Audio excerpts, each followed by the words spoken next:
And welcome to Hannity. And Donald Trump has made his decision, and today he tweeted, quote, "I am pleased to announce that I have chosen Governor Mike Pence as my vice presidential running mate." News conference tomorrow, 11 a.m. Tonight, in light of all this breaking news, we have the honor of interviewing the man that Donald Trump has selected to be his running mate. Lots to get to, and we get things started. Joining us now is the governor of the great state of Indiana, and now the presumptive vice presidential nominee. Is that the proper language? Has it hit you yet? Not quite, Sean. It's been very humbling, very overwhelming. You know, my grandfather came to this country in 1923, came through Ellis Island, drove a bus for 40 years in Chicago, Illinois. And when I called my mother and told her that we had accepted Donald Trump's selection as vice president, there were tears on both ends of the call. This is a tremendous honor for our family. But it's such an important time in the life of our nation, and this man is the right leader for America. That why do you say that without hesitation? You've been watching the campaign. There are some people that I've been disappointed in. One is Paul Ryan, the Speaker of the House. Although I've heard behind the scenes that things have gotten a lot better. Some of Donald Trump's opponents, they have not come out and endorsed him. Make the case. Why is he the right man for the right time in your view? Well, first off, he's the people's choice. And I believe in the collective wisdom of the American people. We had a competitive primary with an enormous number of talented men and women. And Donald Trump again and again emerged because I think very much like the 40th president that you and I so admire, Ronald Reagan. Donald Trump understands the anxiety and the aspiration of the American people like no leader since Reagan, and he's given voice to that, and people have rallied around him, and I believe will continue to rally around him. And I expect next week at our convention, you're going to see our party and leaders in our party rally around this good man who will be a great president of the United States. Are you ready for the predictable onslaught? The Clinton campaign has said you're incredibly divisive. As a matter of fact, you are the most extreme pick in a generation. Doesn't surprise you, right? Well, I'm a conservative, but I'm not in a bad mood about it. I mean, throughout my career, I've tried to stand for those principles of less government, less taxes, traditional values, and I've done that without apology. But I've also sought to do that in a way that practices civility toward others. In my years in Congress, my years as governor of the state of Indiana, we worked with people across the aisle, and I expect in the course of this campaign we'll mix it up. We'll have some great debates, but after the election, when we have the opportunity to serve, we're going to work with people to solve problems facing this country, make this country safe again, and get this economy moving. You know, it's funny because you used to use that line. You were a radio talk show host. I was. For a number of years. I guess that means there's hope for my future. I don't know how to interpret that. But you said you're Rush on decaf, and you said you're a conservative that's not in a bad mood. Every election, Democrats, and I guess with the statement of Clinton today, this fits the narrative that is predictable. Republicans are racist and sexist and homophobic, and they want dirty air and water, and they want to throw Granny over the cliff. Do you think that narrative, which has worked in the past, will work this time? I really don't. I think the American people are tired of it. I think they're tired of the paralysis in Washington, D.C. They're tired of a rigged system that hasn't been solving problems for everyday Americans. I think that's the reason why Donald Trump, who's gotten more than his fair share of that kind of treatment from the mainstream press, has risen in the way that he has in this time in the life of the country. The American people are tired of being told. We're tired of being told this is good as it can get. We're tired of being told that we'll solve these problems tomorrow. We're tired of being told by elites from Wall Street to Washington, D.C. How things have to be. I think Donald Trump, people sense in him a strength of leadership. They're drawn to that strength of leadership, and I truly do believe why we will prevail in this election. And he did have a record number of votes, and he seems to have shattered that ceiling of political correctness and seems to speak his mind. 65% of Republican voters feel betrayed by Republicans in Washington. Are they justified? I think in many ways they are. You know, I actually ran for Congress before the Republican Revolution. I was greatly inspired by the leadership in the late 1980s and early 90s of Newt Gingrich, who is still a hero to me to this day. But I was elected to Congress, I feel like many times, like after the Republican Revolution was over. I arrived in Washington, D.C. in 2001, and bills like No Child Left Behind and the Medicare prescription drug bill and ultimately the Wall Street bailout. You voted against those things. I helped lead the fights against them. Well, I got the list here. You voted against TARP. You voted against repealing Don't Ask, Don't Tell. You voted against the Fannie and Freddie bailout. You voted against Dodd-Frank. And on all of these big issues, you know, in many ways, I don't see you as establishment. You were the only person in leadership in either the House or Senate to speak at a Tea Party rally early on. And interestingly, you challenged John Boehner for his job. I did. Well, it was after we lost the majority in 2006, which I predicted. I said, look, we've lost our way. We've drifted off course from the ideals of Ronald Reagan and the Reagan Republican agenda into big government republicanism. And, you know, I always used to say, you know, if we keep spending money like the Democrats, voters are eventually going to go with the professionals. And in 2006, they did. They turned us out. So I stepped up. I challenged John Boehner for the leadership role in the Congress. And eventually, I'm proud to say that I was a part of a leadership team that took the Congress back from Nancy Pelosi. And we battled against Obamacare and cap and trade and the stimulus bill before I was elected governor of Indiana. You often quote yourself as saying, I am a Christian, I'm a conservative, and a Republican in that order. That's you right. quote Reagan a lot in your speeches. You talk about the three-legged coalition of Reagan, which is economic conservatives, social conservatives, national security conservatives.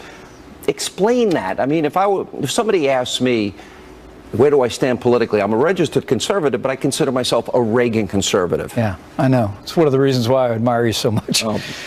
So you don't hold it against me that I supported Newt, but okay, I'm glad. But you supported Ted Cruz, so that's fair. We'll get to that in a minute. Well, you know, Ronald Reagan's the reason I became a Republican. I mean, Same here. That Irish immigrant that I mentioned, I was named after him. I watched my father build everything that matters. He built a family, a small business, and a good name. And I started out in politics as a Democrat. And John F. Kennedy was one of the heroes of my youth, still is. Dr. Martin Luther King Jr. was a hero of my youth. But as I came up, I started to hear Ronald Reagan's a capacity to articulate American ideals, and I was drawn into the Republican Party.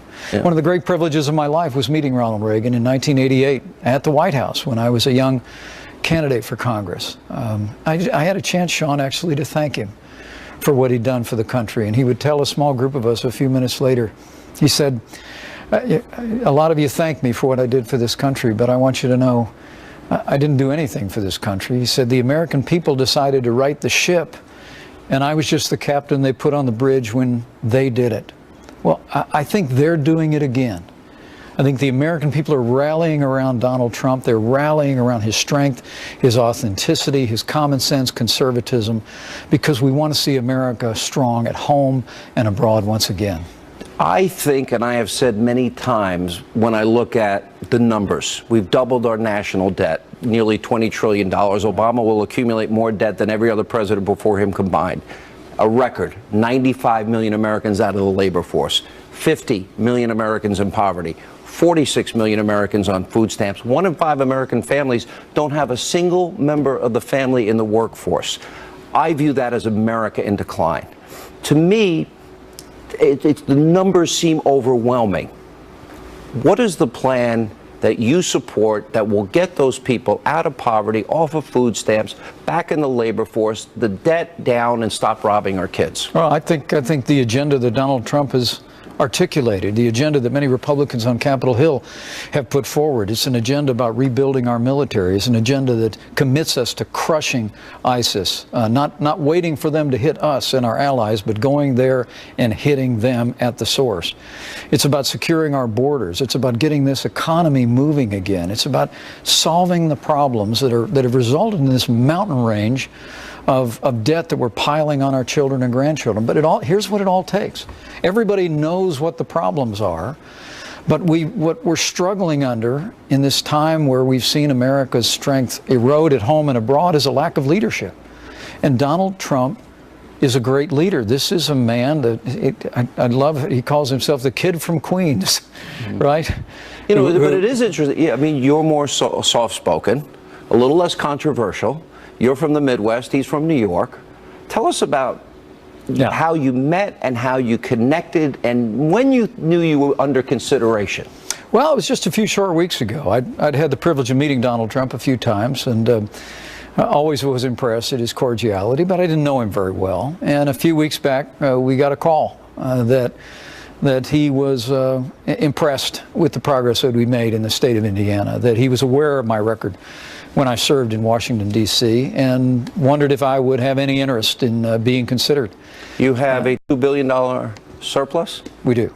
Not bad. Largest tax cut in Indiana history? We've actually cut taxes every year for all 4 years that I've been governor. That's not bad. Can you move to New York and become New York's governor if this doesn't work out?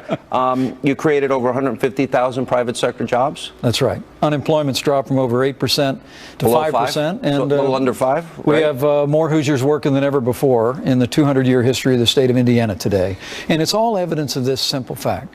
Strong Republican leadership put into practice works. I call Indiana a state that works. I mean, what we've been able to do in the state of Indiana, we can do in this country. But it's going to take strong Republican leadership, bringing those principles to bear, and then bringing people together. All right, we're going to take a break. We'll come back. We're just getting things started. A lot of news happening in the world. We'll have more with Donald Trump's running mate, Indiana Governor Mike Pence, right after the break. Please stay with us. And welcome back to Hannity as we continue now with Donald Trump's vice presidential running mate, Indiana Governor Mike Pence. I know the media is going to spend a lot of time trying to create a wedge, issues you might disagree on. Let's deal with it head on. You had once tweeted out, Donald Trump calls to ban Muslims from entering the U.S. are offensive and unconstitutional.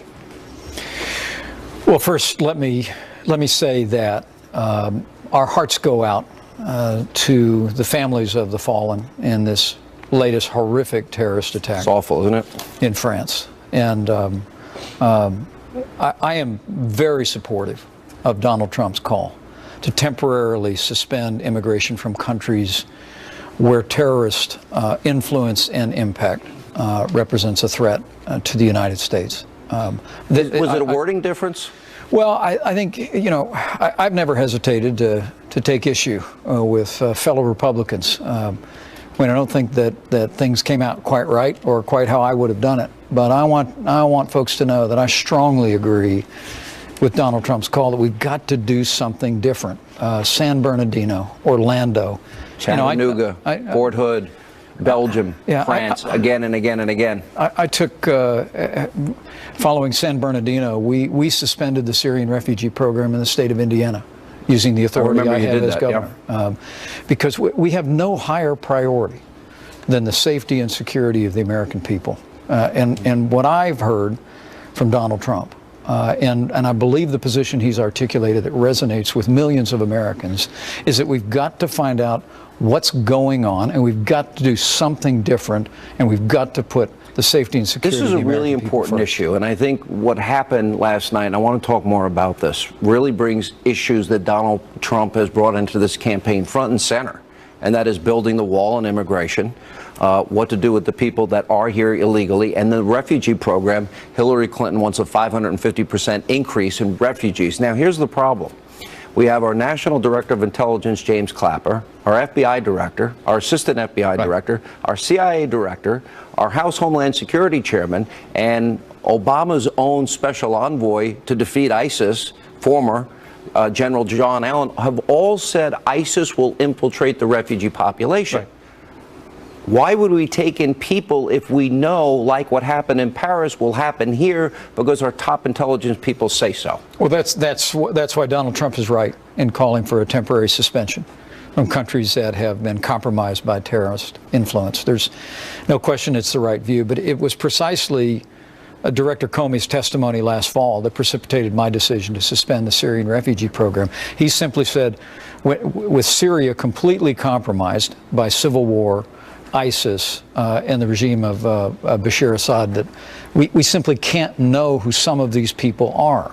But the American people need to know who these people are. We have a proud tradition Yeah. of refugee resettlement in my home state of Indiana and all across this country.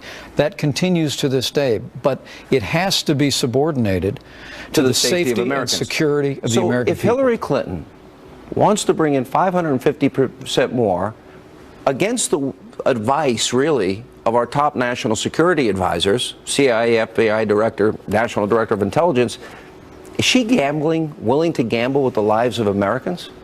I think it's reckless and irresponsible for Hillary Clinton to call for a 550% increase in the Syrian refugee program at a time of such peril to the United States and our allies. And let me point out that President Barack Obama used his authority in 2009 to suspend the Iraqi refugee program when 2 Iraqi refugees were found to be plotting a terrorist attack in Bowling Green, Kentucky.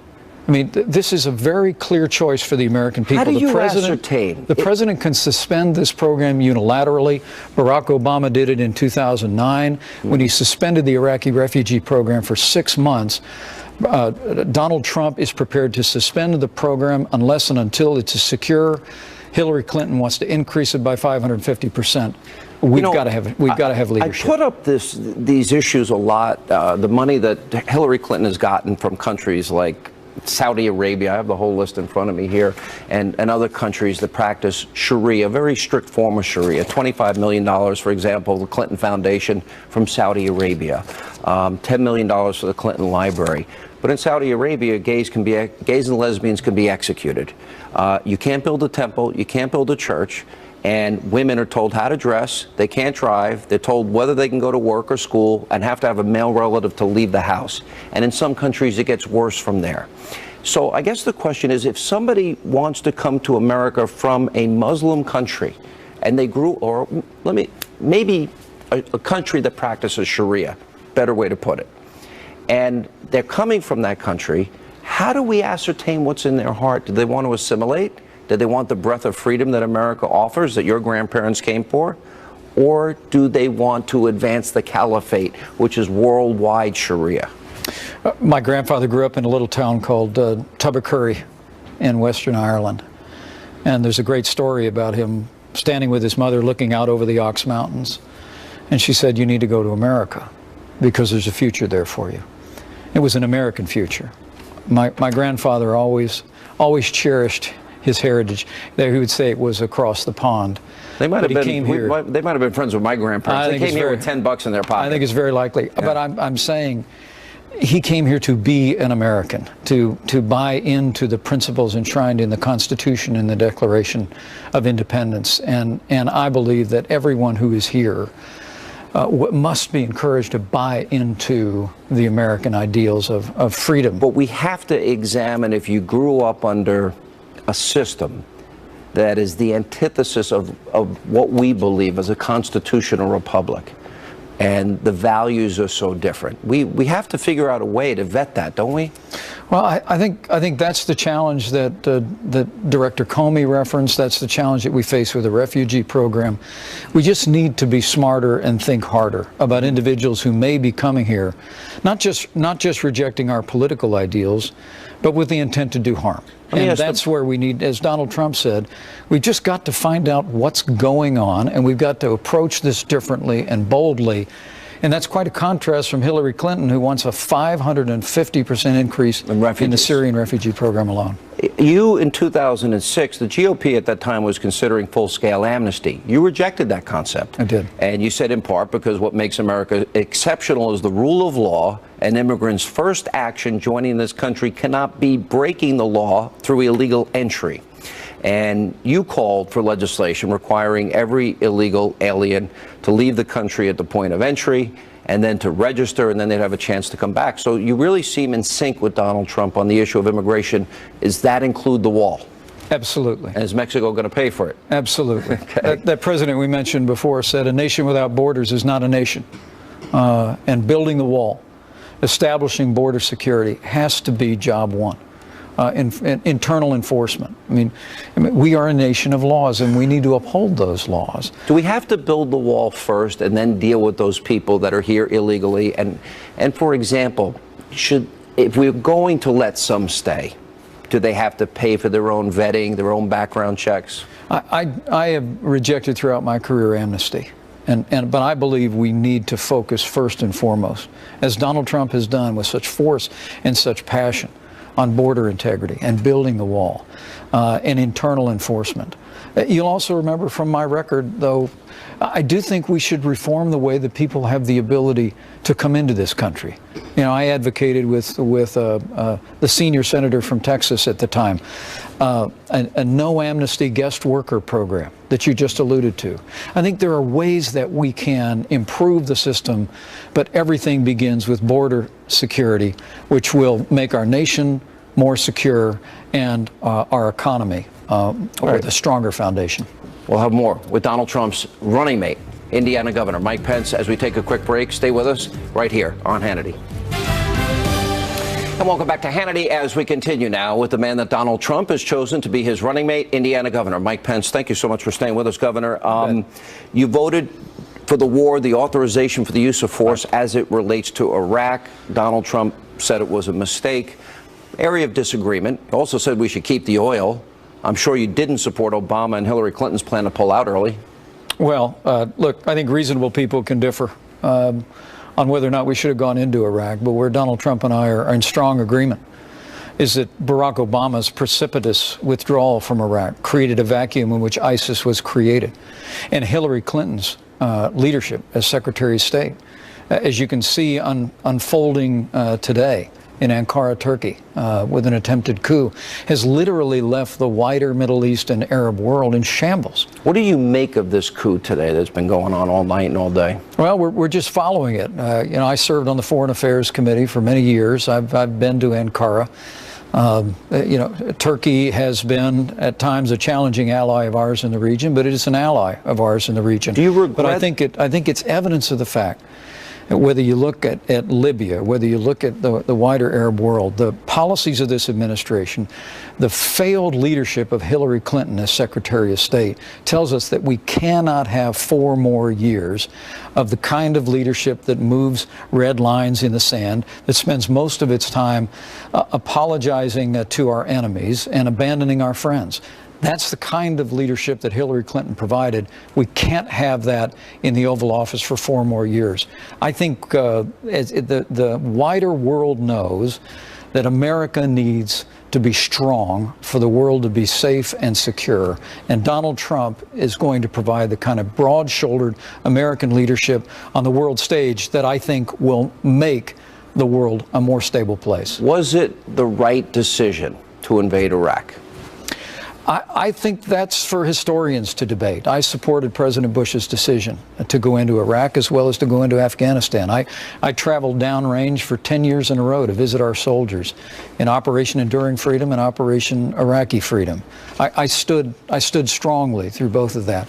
But I think what people may forget is that after 2006, when George W. Bush changed the strategy in Iraq, and appropriated funding for the surge and put General Petraeus in charge, things changed. By the time Barack Obama becomes president of the United States, things in Iraq were stable. I mean, the reality was we had made extraordinary progress bringing peace and stability to that country in the aftermath of many difficult years. Isn't it sad to see cities like Mosul and Ramadi and Tikrit and Fallujah that our men had fought, bled, and died for in the hands of ISIS? It's heartbreaking to me. I've stood by the gravesides of American soldiers that have fallen and are now buried in the Hoosier State. I've wept with Gold Star families. I know the price that was paid. But that not only is that grievous and heartbreaking to think of those sacrifices squandered, but to think that ISIS grew up, that was conjured up in the vacuum that was created when this administration under Barack Obama and Hillary Clinton precipitously withdrew from Iraq before we should have done that, with no status of forces agreement whatsoever. And the reality is that what's unfurling in Turkey today is likely one more installment of the anarchy that has taken over countries across the broader Middle East. We need strong leadership in the White House to stand with our ally Israel, to stand with our Arab allies, And we need leadership that will not just talk about investigating and bringing to justice those that perpetrate violence or inspire violence in our country, but we need a leader who will have a strategy to go after ISIS at the source and destroy them. Let's talk about that. How do we defeat radical Islam? And we do have to mention who they are. That's got to be a first step. What do you think of the fact that Hillary and Barack Obama do not? Donald Trump does. How do we defeat them? Your running mate, the president, your presumptive nominee has said, we've got to do whatever it takes and bomb the living out of them. We've got to exercise the full strength of the United States of America, diplomatically and militarily. This is a military enemy. What happened in Orlando, what just happened in Nice, these are terrorist attacks that are inspired by a military organization. And we have to recognize that we are in a struggle. It's an ism, and we have to recognize and speak plainly about the impact and the influence of radical Islam. But let's focus on the enemy. The enemy is ISIS. We know where they are.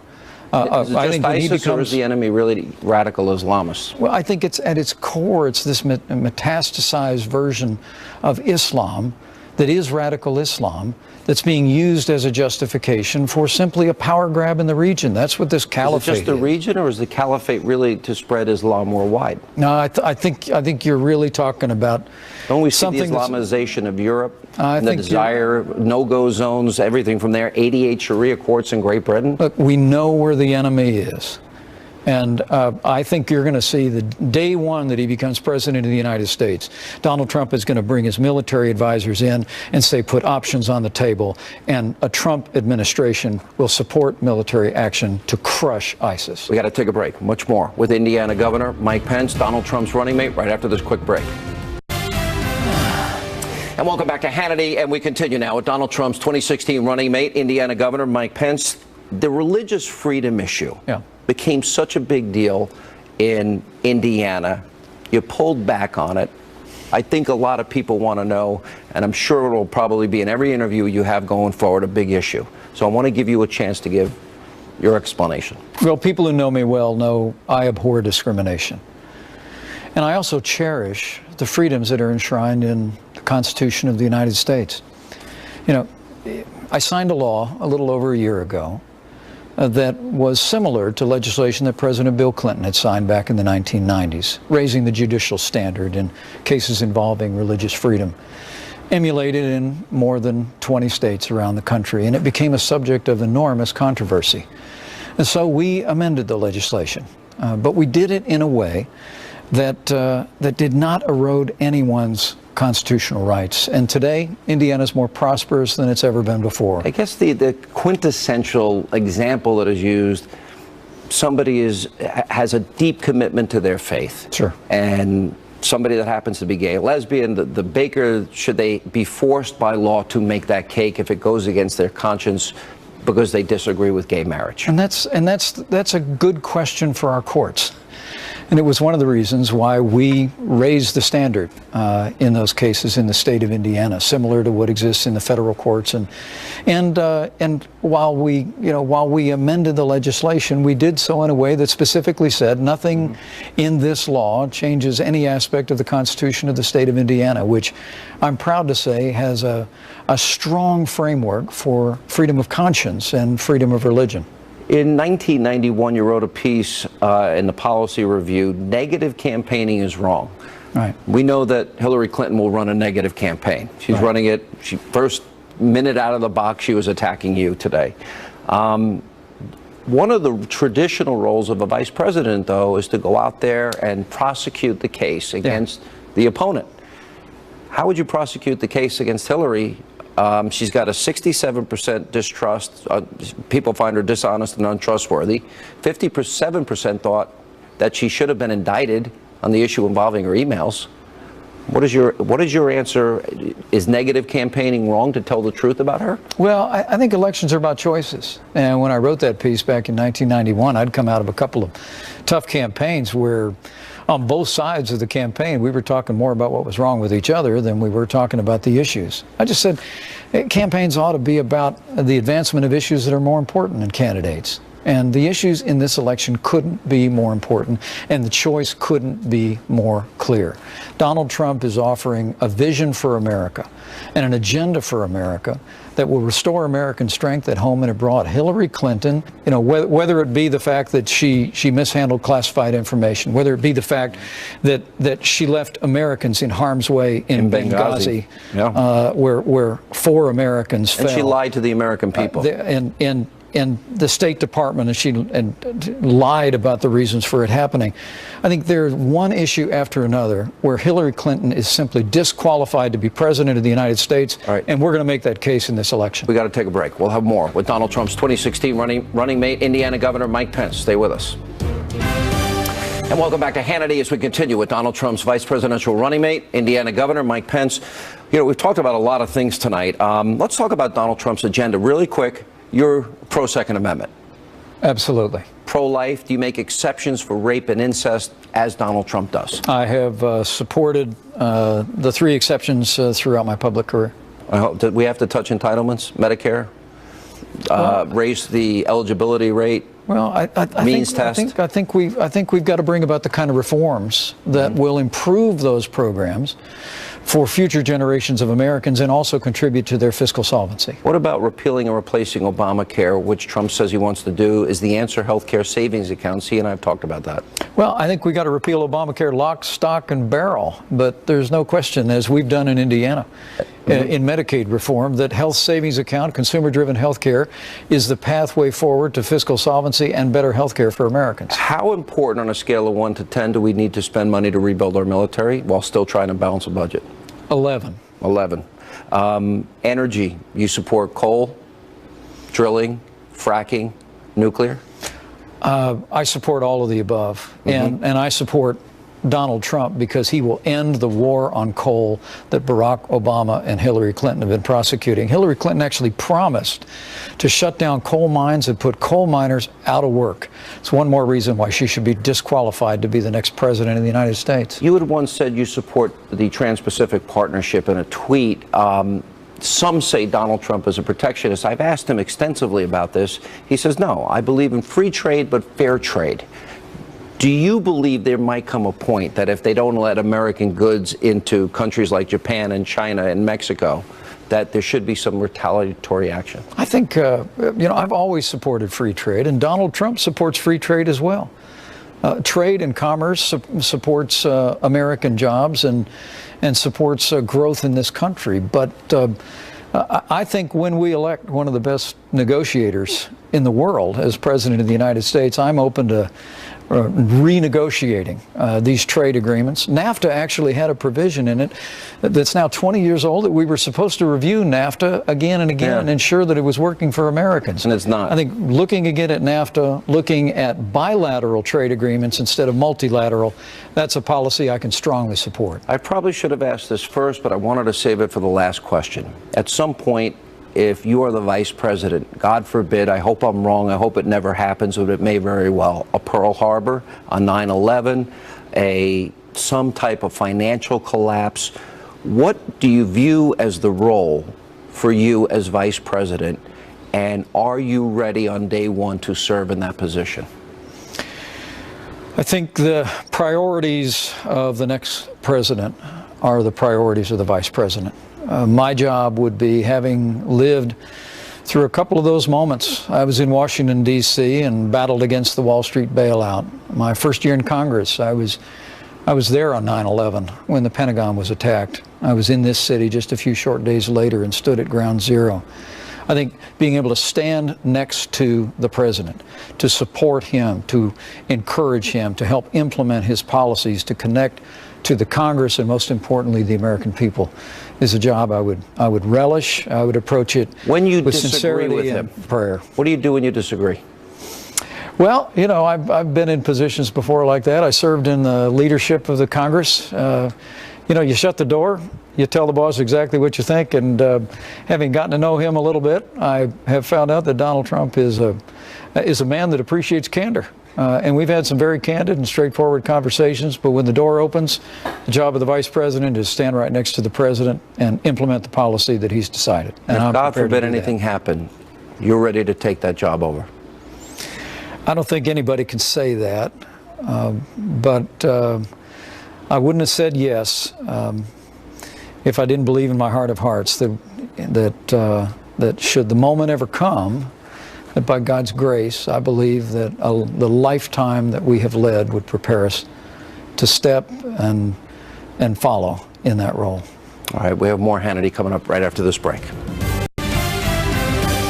All right, before we go, a quick programming note. Be sure to tune in Sunday night, 9 p.m. We'll be back in Cleveland ahead of the RNC convention. You don't want to miss it, and then we'll be there all week. That's all the time we have left. As always, thank you for being with us, and we'll see you Sunday night from Cleveland. Have a good night.